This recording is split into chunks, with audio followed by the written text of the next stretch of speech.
feel really good. Obviously, I believe that we should be 2-0 right now. Neville was an unfortunate loss. It didn't go our way. It was a great game. Got to give it to him. I feel like we're in a really good spot as a whole, as a team. I think there's a few areas we need correction in. One of those is staying together and being happy for your teammates, man. I got guys when I throw a touchdown pass mad that it wasn't them catching the touchdown pass, and that's just not going to slide. That's not going to last this whole season. That's not going to, bring us to where we want to be and win a state championship. You need to be happy for everybody, and you can't be selfish. If you can talk about having 10 catches, but then if you have 5 catches, you need to be okay with it because we won 50-0. You know what I'm saying? It's just like it's those small things that keep a team together, and nobody realizes that. But I think our focus too much yesterday was on stats, and I think it needs to be more on wins. And because winning is what matters, and the little things are what matters, and then the good things will come, the stats will come, and that's just probably our biggest problem right now. Is just let's be less selfish and let's just go out here, everybody do their job, and just focus on winning. For guys like y'all, veterans, senior leaders that do recognize that realize this isn't the way we need to be looking at this. How do you go about making sure that everybody gets on that same page and get that message across without it becoming a combative yeah whatever, just making No, sure totally. I think it's an easy fix. I really do. I think it's when a guy scores, go down there and celebrate with him. Like, it's just I got guys walking off the field whenever a guy scores. It's just mindset. It's just your mindset, and that's really all it is. It's nothing that's not fixable. It's just we know the right thing to do. We just got to do it. It's one of those type deals. I asked Parker, you guys, as much as anyone on this team probably, are familiar with just kind of the backstory, the history. Oh, no doubt.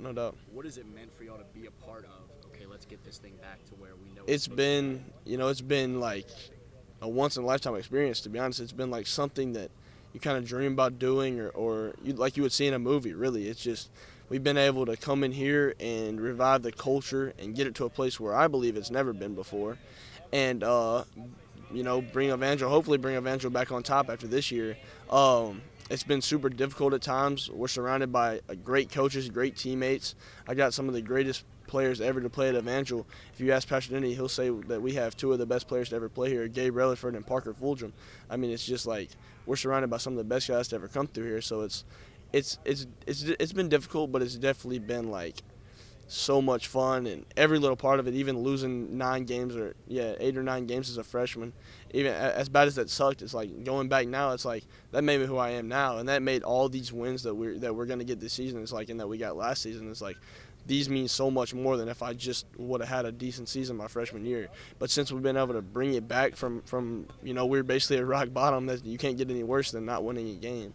But being able to bring it back from there and all being able to play together and grow up, it's just been one heck of an experience. I asked Parker about y'all's connection and just how much y'all knowing each other as well as y'all do can help in a quarterback-receiver connection, and he said he'll go back sometimes and watch like the opposing team's feeds, and they're talking about that's not even fair. Like, these guys are Yeah. What is that like on the field? No, it's a lot of times this is gonna sound terrible, but a lot of times I don't even see where he's at. I just throw it, and because I know where he's gonna be at. And so, like, we run a lot of comebacks. Everybody knows that. And we complete it almost 99% of the time. It's just because we've done it so much our whole entire life. We throw a lot of go balls, and we complete 99% of them because we've just done it so much our whole life. I can't tell you how many go balls I've thrown Parker, how many comebacks I've thrown Parker in my life. We, growing up, we didn't play video games. We didn't do anything but play ball. It's just kind of what we wanted to do. It wasn't because we were forced to do it. It was just like there's nothing that we want to do more than get out here and throw the football. And so that's what we grew up doing, and that's always been fun to us. So now that we get to do it on a bigger stage, together still, it's like this is just such a blessing, and it doesn't get any better than throwing to your twin brother. I know where he's going to be before he even knows where he's going to be, and he knows where I'm going to go with it before I even go there with it. So it's just a great connection.